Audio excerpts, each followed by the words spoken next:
Vous écoutez Expérienceur, le podcast qui déconstruit les idées reçues sur les phénomènes hors normes, tels que les sorties de corps, la clairaudience, la télépathie, les prémonitions, les contacts avec les défunts, etc. etc. Expérienceur, une porte d'entrée dans le monde invisible, vécu de l'intérieur. Bien, bonjour, bienvenue dans le podcast Expérienceur ou comment rendre visible le monde invisible. Alors aujourd'hui, je suis ravie, mais vraiment ravie d'accueillir Heidi que j'ai rencontrée il y a quelques années, qui va nous raconter son histoire. Déjà, bonjour Heidi. Bienvenue, voilà, de ta disponibilité, parce que c'est vraiment précieux. Tu as, je vais résumer déjà un petit peu l'enfance voilà, tu as vécu une enfance vraiment difficile, avec quand même des gros traumatismes, de la violence physique, de la violence des violences d'ordre sexuel, beaucoup de peur.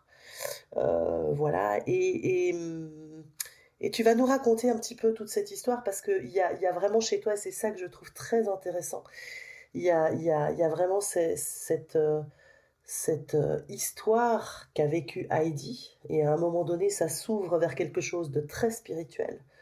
Et il y a toute une autre vision de cette réalité-là. Donc, déjà, quand tu étais enfant, en fait, le silence t'a sauvé. Est-ce que tu peux nous parler un petit peu de ça? Le silence a toujours été, un compagnon, effectivement, un compagnon de route et qui m'a sauvée. Oui, ça m'a sauvée.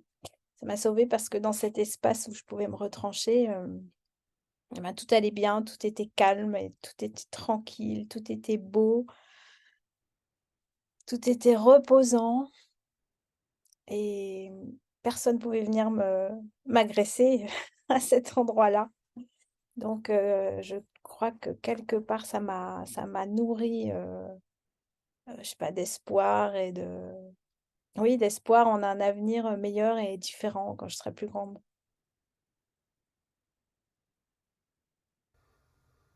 Hmm.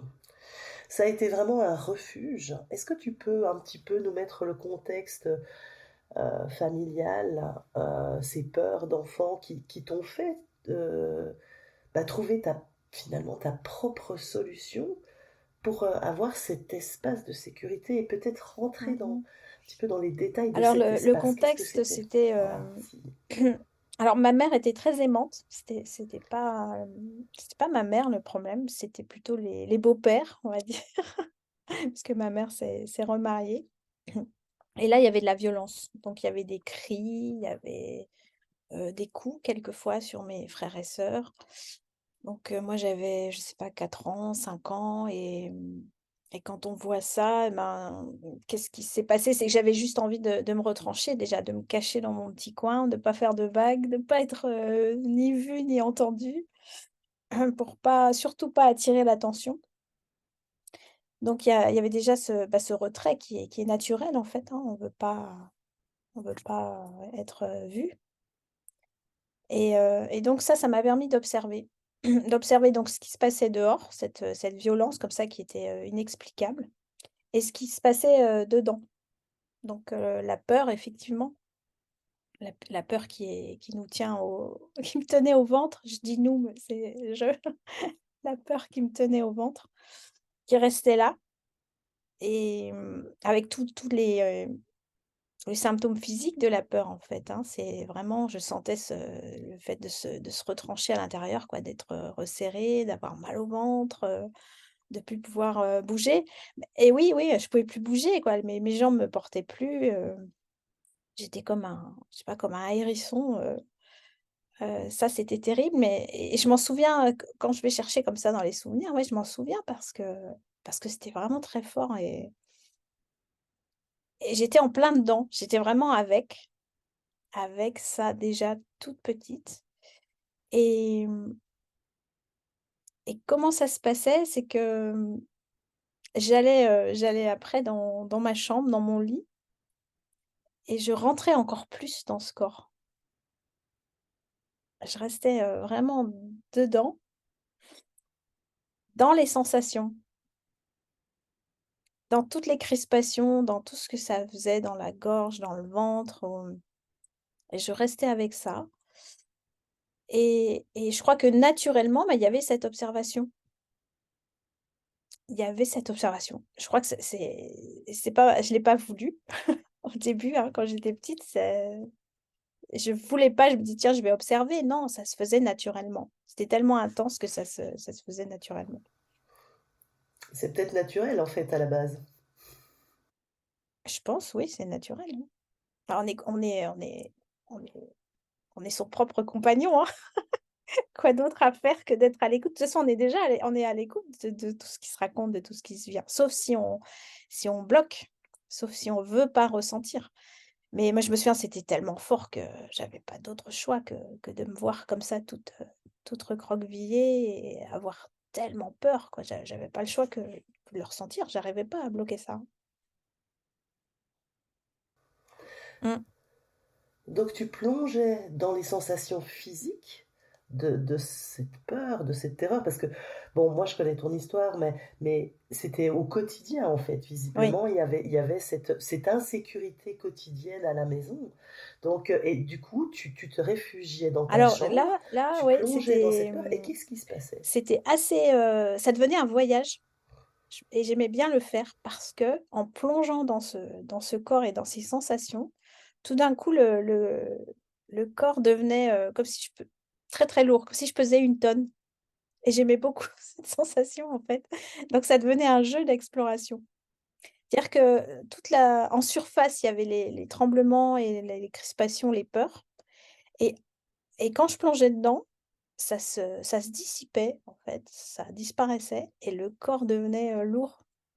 Très, très lourd, très dense, très vibrant. C'était sous la peur, quoi. Plus je descendais, plus c'était comme ça et je pesais 1 tonne, c'est-à-dire je ne pouvais plus bouger, mais c'était agréable, c'était super agréable de faire ça et au-delà, quand j'allais vraiment aussi dans cette sensation d'être très, très lourde, finalement le corps devenait tellement vibrant, la vibration était tellement intense que finalement, je sentais plus les limites ensuite du corps. Je sentais plus, je savais plus où j'étais.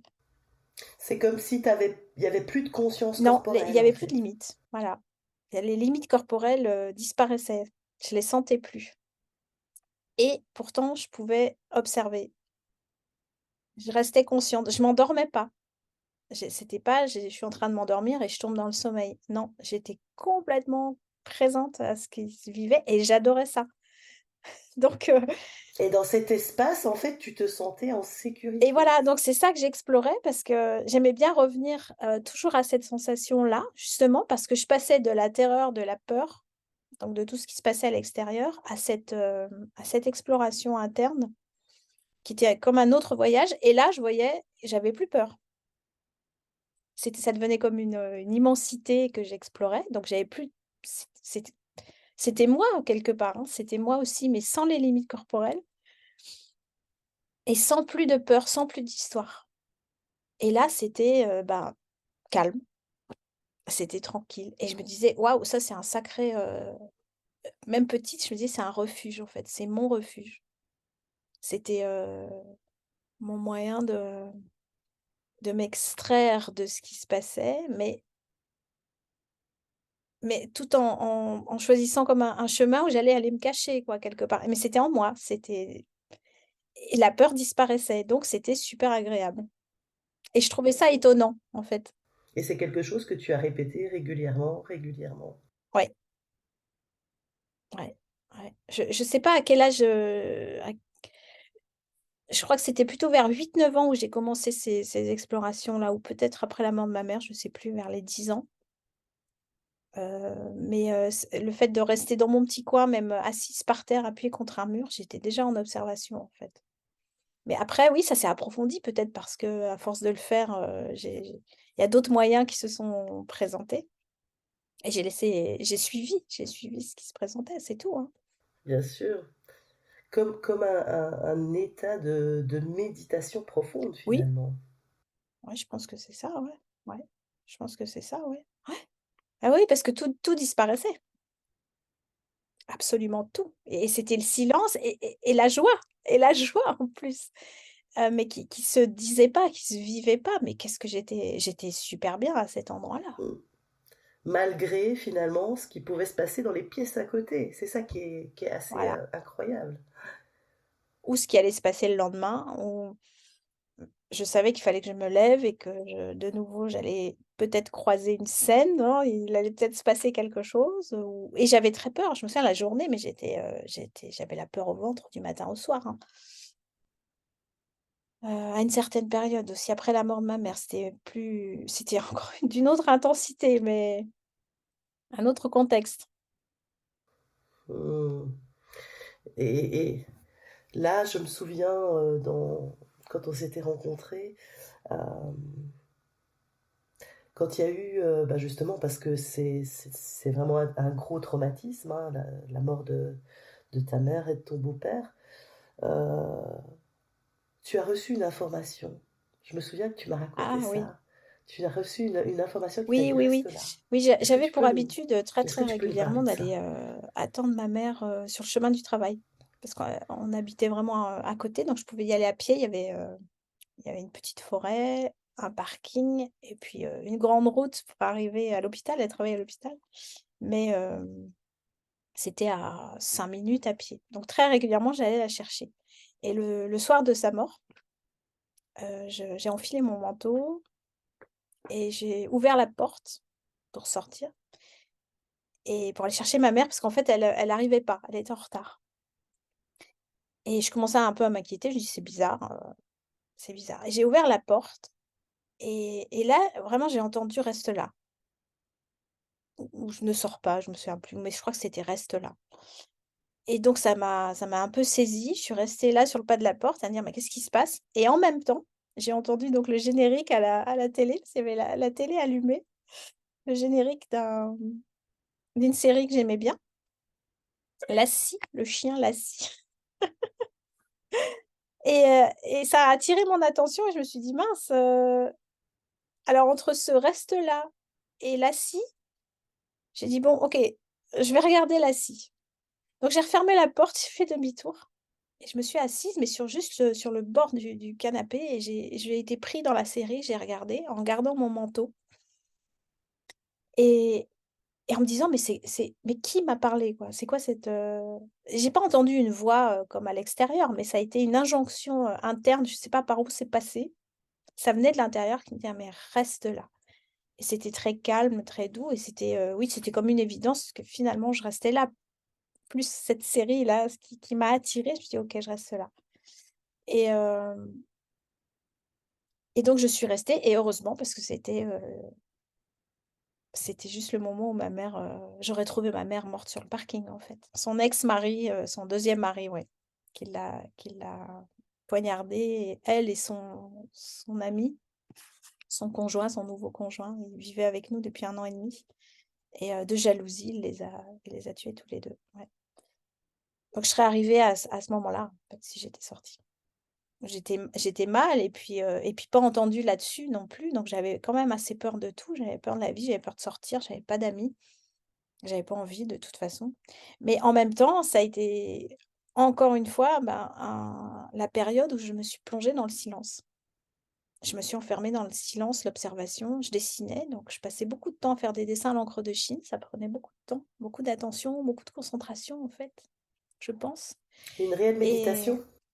de nouveau, ouais, c'est d'être seule comme ça, je m'éparpillais pas dans le monde, et je restais à la maison, j'écoutais de la musique. En plus, ma sœur travaillait de nuit, donc je passais beaucoup de soirées et les nuits toute seule, à l'appart et j'habitais au bord du lac, donc j'observais le lac, j'allais à la plage, je mettais le Walkman, je dessinais.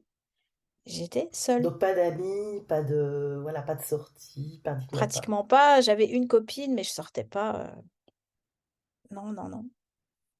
Ah, j'ai une copine, mais je la voyais à l'école, hein, pas je sortais pas énormément, non, non, la majorité du temps, j'étais à la maison toute seule, je passais tout mon été sur la plage. à nager, à rien faire, à lire. Mmh.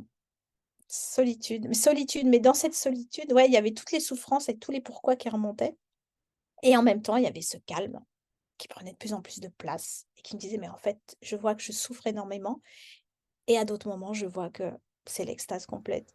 Et c'est ça qui est juste incroyable dans ton témoignage, c'est justement, j'ai l'impression ah, euh, qu'il y avait la partie matière d'Heidi, de sa vie dans ce monde-là très très très difficile, et la partie lumineuse qui allait se réfugier dans cet espace de sécurité, dans ses dessins, et qui permettait finalement de traverser Mmh.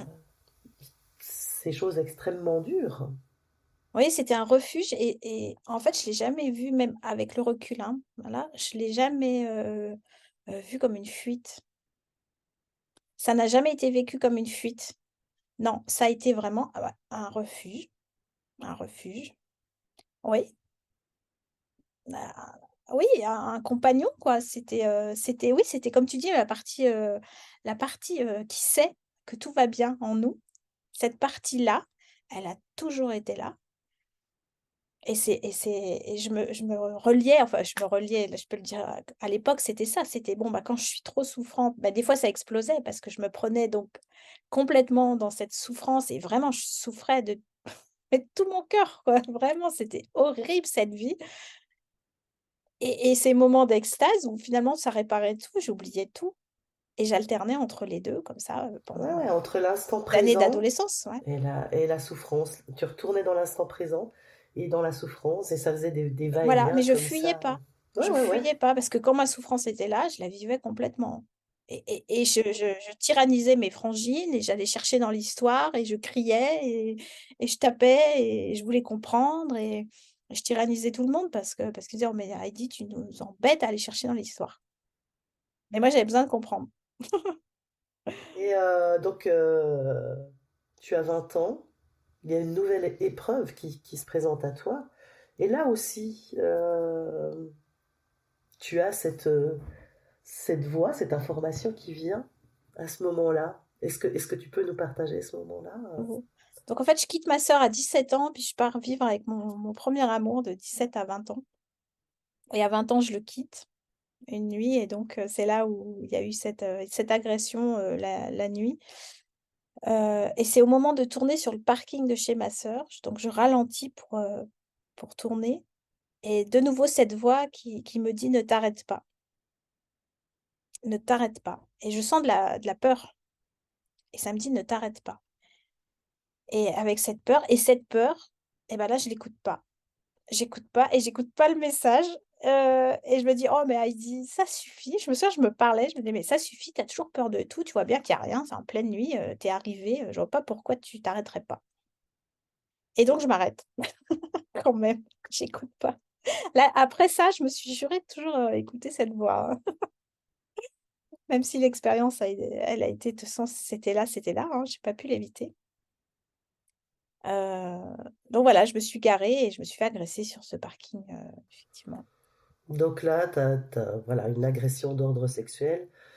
Voilà. Voilà, et donc, à un moment donné, dans cette agression, je me souviens que tu m'avais partagé que tu as accueilli l'idée de mourir. Mmh. Hein, C'était que la tu as première. accueilli, Mmh. mais c'est pas, enfin, c'est comme si tout ton corps avait accepté en fait que ben c'était la fin et que tu allais mourir Oui. là. Hein, qu'est-ce qui se passe? Est-ce que tu peux nous partager, voilà. Oui, ça a été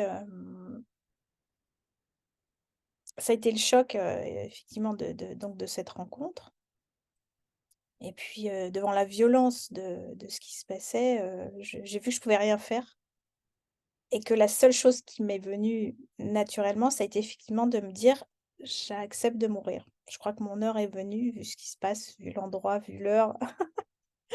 Mon heure est venue et oui, cette idée-là d'accepter que finalement, bah, tout s'arrêtait, ça a été, une première détente dans le corps. Effectivement, tout j'arrête pas de dire effectivement là, c'est rien que ça. C'est, le corps à incarner ça tout de suite. La Ouais. paix, Donc là, de du dire coup, il y a je vais moins de mourir. violence. Hein, il y a moins, à ce moment-là, ton corps se détend et Oui, il y a moins de coups, tu reçois moins il y a moins de voilà. violence de la part de l'agresseur déjà. Comme j'arrête de me défendre, d'essayer de fuir, heu, il arrête de me frapper puisque je le suis tout simplement. Heu et dans cette acceptation de mourir, en fait, je me rends compte que c'est pas grave et que même ça me soulage quelque part. Il y a l'idée de plus avoir à lutter qui me fait du bien. De lutter alors contre, présentement la situation, j'ai pas à lutter, mais aussi en général, la vie en général. Je me dis: «De toute façon, j'en ai tellement bavé jusque-là que finalement, cette idée de la mort, c'est pas si terrible» et vraiment, c'est vraiment pas si terrible. Donc il y a tout de suite cette détente dans le corps et ça s'assouplit un peu, ouais, côté des coups, bien qu'il continue de me tirer, violemment pour, grimper dans la forêt, mais et c'est là où il y a cette 2e vague qui dit, «D'accord, OK, c'est mourir, c'est d'accord, mais la souffrance, ça je peux pas». Là, par contre, tout le corps refuse de souffrir, Mm. physiquement. Oui, le viol est Ah, refusé le en fait. viol, les Mm. coups ou je ne sais quoi qu'il avait prévu, ça c'est refusé, mais je ne peux pas accepter ça. Non, souffrir physiquement, c'est plus fort que moi, c'est non. Comme si je reprenais les rênes de la situation, pendant un moment. Je savais pas du tout que ça allait m'emmener dans cet amour, immense. J'ai juste dit: «Non, là, souffrir, c'est non. Qu'est-ce que je peux faire là, pour arrêter de subir? Qu'est-ce que je peux faire?» Seule réponse: aimer. Voilà, donc en prenant l'homme dans mes bras de tout mon cœur, de tout mon amour, serré dans mes bras, c'est de l'amour qui était là, c'est tout. Et ça, je m'y attendais pas. Ça me dépasse ça, c'est Donc tu te retrouves finalement dans un amour ouais. pur. Mm. Et est-ce que tu as l'impression de voir la scène d'en haut? À un moment, pendant un bref moment, ouais, ça a été très, très court, pas à ce moment-là. Là, il y a tout le processus, dis: «Comment je fais pour ne pas subir les coups, pour arrêter ça?» Donc j'aime, heu, donc ça, c'est conscient. Après, par contre, cet amour-là qui envahit, ça c'est plus fort que moi. Je me rends c'est là que je me rends compte que je ne suis pas tout ça. Je suis rien de tout ça, ni l'histoire, ni la personne, ni rien. C'est plutôt je proviens de cet espace d'amour et je suis en train d'halluciner une scène et là, tout disparaît et pendant quelques secondes, effectivement, tout Donc tu te disparaît. retrouves dans cet amour pur en fait. Enfin, c'est même pas toi, parce que dans cet Je espace-là, il y a plus d'Heidi, il y a il y plus a plus rien. rien. Ouais. Il y a plus rien, donc je sais pas, je pourrais pas le raconter si je revenais pas, je pourrais pas le raconter, donc je suis revenue, mais les mots sont bien pauvres, hein, pour décrire que finalement, il y avait plus rien. Il y avait que cet espace d'amour et donc cette prodigieuse merveille qui fait qu'on est en train d'halluciner la scène et ça c'est vu clairement. Il y a vraiment la scène que tu vois en bas et en fait, cette essence même qui est là, d'amour pur Oui qui est là. Et quel impact alors ça a? et là, il se passe Qu'est-ce rien. qui se passe à ce moment-là? Oh bah, c'est énorme! C'est énorme parce que je me dis: «Waouh, je suis je suis en train de projeter tout ça». Déjà, je suis en train d'halluciner cette histoire qui, en fait, n'existe pas, sur un autre plan, n'existe pas. C'est juste parce que je suis en train de la penser et mais en même temps, ça va très vite tout ça, mais la scène s'arrête puisque j'ai dans cet acte d'amour, d'ouvrir les bras et d'aimer, il y a plus de raison que cette scène existe parce qu'elle n'est plus pensée. Elle n'est plus ressentie. Il y a plus une nana qui se fait agresser et un mec qui agresse. Parce que ça, c'était dans mon histoire, c'était dans mes pensées, donc dans mes réactions, c'était imprimé comme ça, voilà. Ça se déroulait parce que je le croyais. Donc c'est ça que j'ai vu et que je pouvais plus quitter du regard ensuite dans ma vie.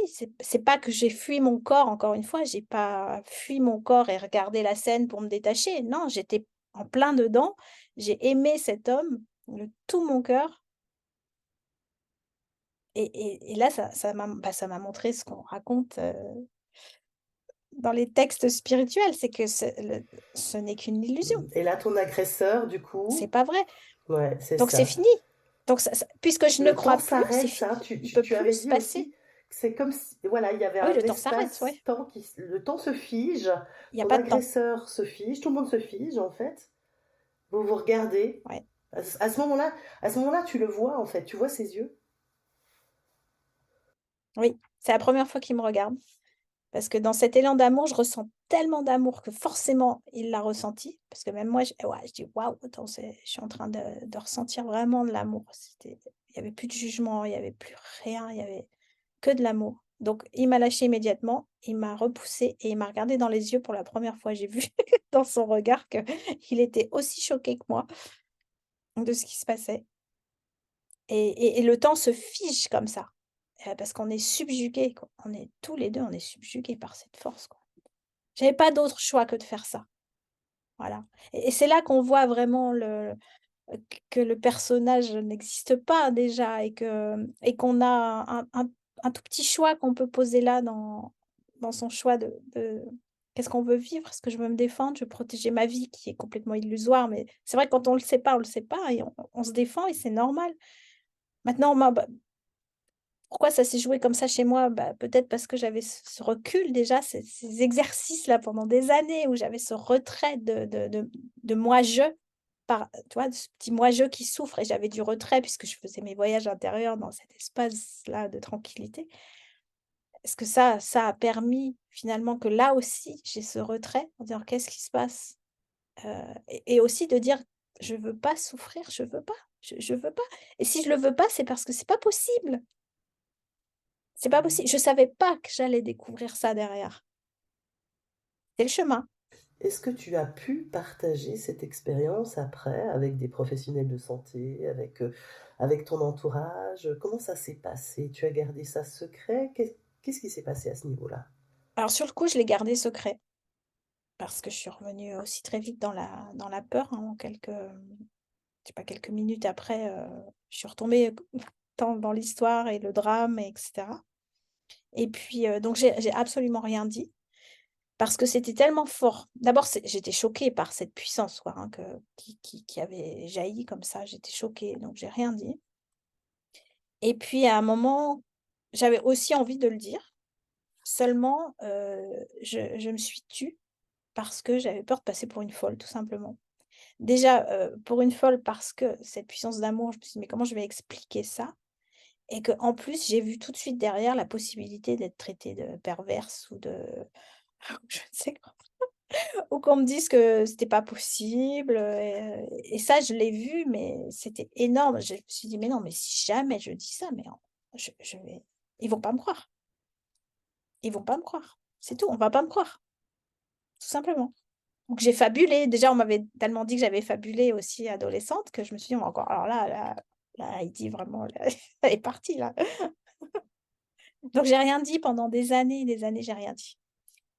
J'ai essayé à un moment à une thérapeute ou une psy, je sais plus et j'ai vu que ça buggait en face. Elle m'a carrément rien répondu là-dessus, rien.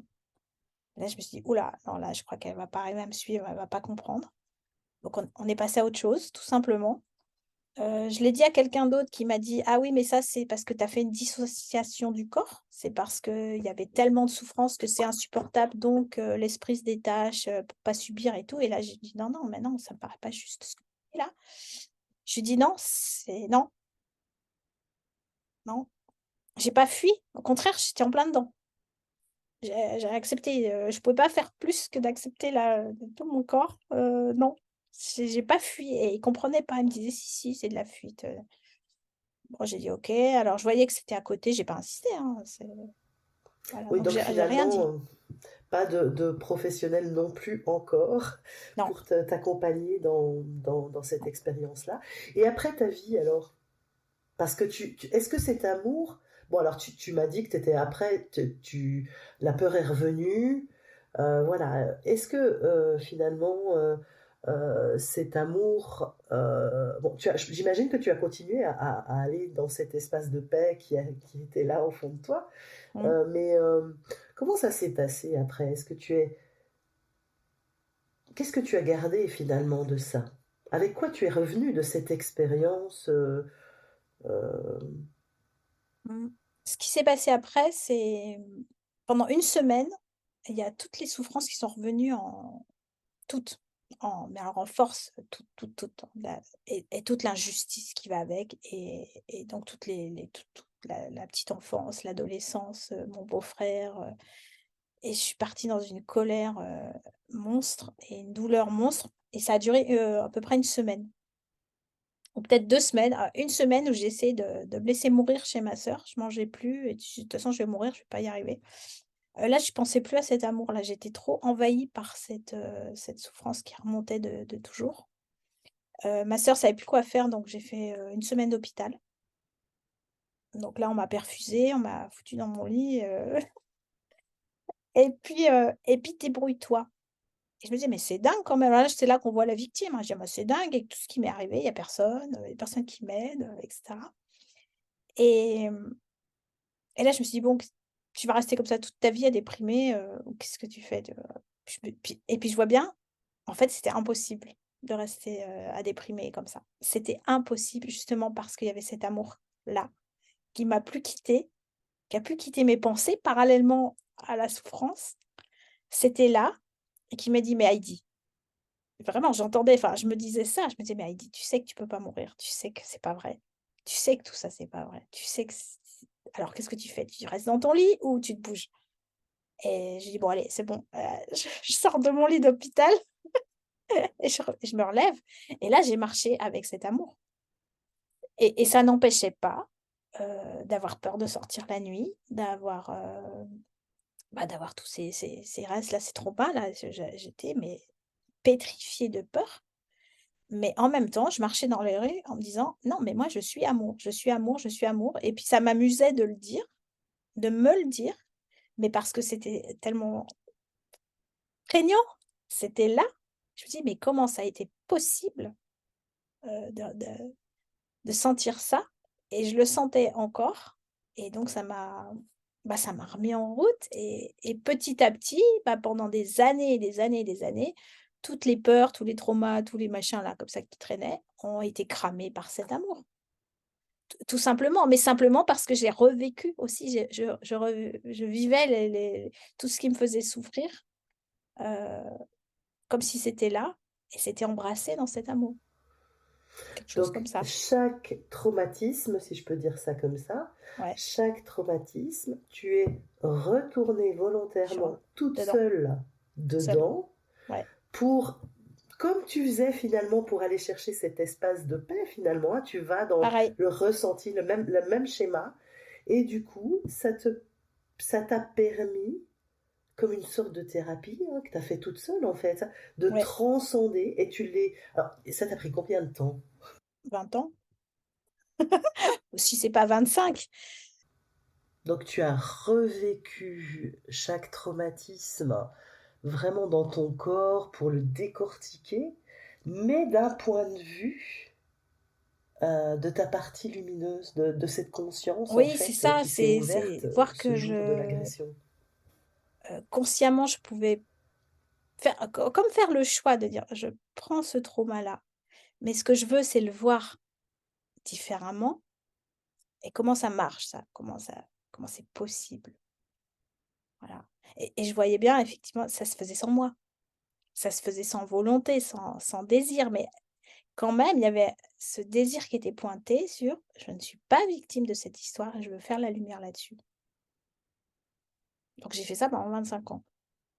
Bon, il y avait la vie aussi avec ses hauts, ses bas, les enfants, la famille, je faisais pas ça tout le temps, mais j'avais tout le temps ça à la conscience, malgré tout, hein. C'était mon seul désir dans la vie, c'était pas d'avoir une maison et un boulot et tout ça, je m'en fichais. Je voulais uniquement faire la lumière sur tout ce qui me traversait et sur toute l'histoire qui se racontait. Ouais, c'est ça. Et finalement, ça, j'ai l'impression, tu vas me dire si c'est juste, mais cette recherche de paix à l'intérieur, c'est comme si ça a toujours été un élan qui a Ah toujours oui, été là depuis le début. ça oui, hein. Depuis le début, autant je jouais et je vivais comme si j'étais, victime et puis toute la vie autour me racontait bien que j'étais victime et soumise et tout ça. Mais au fond de moi, il y avait ce: «Non, non, non, non, non, je ne suis pas ça, je ne suis pas ça». Donc heu, je disais pas: «Qu'est-ce que je suis?» Je disais: «Je veux voir ce que je sais être». C'est ça que je veux voir dans ma vie. Je cherchais pas qui j'étais, je cherchais à sentir et à voir cette paix, ce calme et cet amour que je savais être tout au fond. Et je dis: «Mais heu, pourquoi dans ma vie ça bug et que je souffre? Ça va pas ça». Ce jour finalement de l'agression, tu as touché en fait l'essence pure de ce que tu es, cet amour finalement inconditionnel, et en fait ça t'a jamais quitté. Est-ce qu'on peut dire ça? Mmh. C'est ça et en fait, de voir que j'étais pas l'histoire qui se racontait, que j'étais l'amour, c'est tout. C'est ce que je suis, des c'est ce qu'on est, d'essence. Ouais, je te remercie Heidi pour ce témoignage qui est juste incroyable par l'intensité des opposés, je dirais, en fait, par le Mmh, vécu justement de. mmh. Et c'est pour ça que c'est vraiment très intéressant. Euh, donc je te remercie beaucoup. Est-ce que tu as envie de dire un petit mot de fin? Non, c'est avec plaisir que je partage, oui. Parce que bah, tu vois, ces 25 ans, on va dire, d'approfondissement là, ça s'est vraiment vécu dans la solitude et c'est vrai que des fois, j'avais envie de partager sur ce qu'on est tous, sur cette, force d'amour qui nous habite tous. J'avais envie de dire: «Mais c'est parce qu'on résiste à ça, qu'il y a des histoires et qu'il y a des difficultés et qu'on souffre, c'est parce qu'on résiste à cette puissance d'amour» et j'avais juste envie de partager des fois, mais ça se faisait pas, ça se présentait pas et peut-être que toutes ces années ont été riches, justement d'expériences et j comme de cette force quoi qui m'habitait, j'ai pu la partager que maintenant, là. Une fois que mes histoires, mes traumas, étaient dépassés. Ouais, c'est ça. Il a fallu tout ce parcours. Je le vois comme ça, oui. Il a fallu toutes ces Ce années-là. parcours d'intégration, Oui. hein, c'est vraiment des années d'intégration de tout ça. Et Ah oui, oui, parce que je voyais bien hein, comme une progression, comme un approfondissement de tout ça. Parce que des fois, j'ai eu des croyances, je me suis pris des pieds dans le plat, j'avais ce petit ego qui revenait et à chaque fois, je me disais: «Non, mais c'est pas juste, c'est pas le chemin». Je suis partie sur des chemins un peu différents avec le chamanisme, la clairvoyance et je me disais: «Non, non, non, c'est pas ça, c'est pas ça». J'ai exploré ces terrains-là en me disant: «C'est pas ça, c'est pas ça, c'est l'amour, là, c'est pas ça». Mais il m'a fallu des années pour aller vérifier que c'était pas ça et alors c'était où et c'était quoi? Ça m'a pris 25 ans. Donc je suis très heureuse aujourd'hui de pouvoir le partager de cette façon-là. C'est juste mon expérience, hein, que c'est depuis ma fenêtre que je le vois comme ça. oui, oui, c'est surtout pas Mais un conseil en cas d'agression, effectivement, hein, ça s'est vécu, pas du effectivement, hein, tout. c'est important. Ah, ça c'est important de le dire, hein, ça s'est vécu comme ça, chez moi. C'est pas du tout un modèle à reproduire, hein, pas du tout. Mais en même temps, c'est une expérience tellement forte que ça explique aussi, ça peut montrer la puissance de l'amour, voilà, qui nous habite tous. Voilà et ça c'est ça qui est important de partager, Eh hein. ben, merci beaucoup Heidi. Je vais mettre en description hein, tous tes coordonnées. Et puis ben, je te souhaite une belle journée.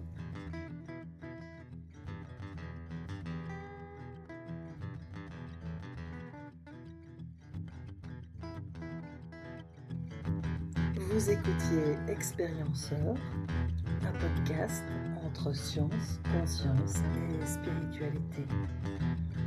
Ou comment rendre visible l'invisible.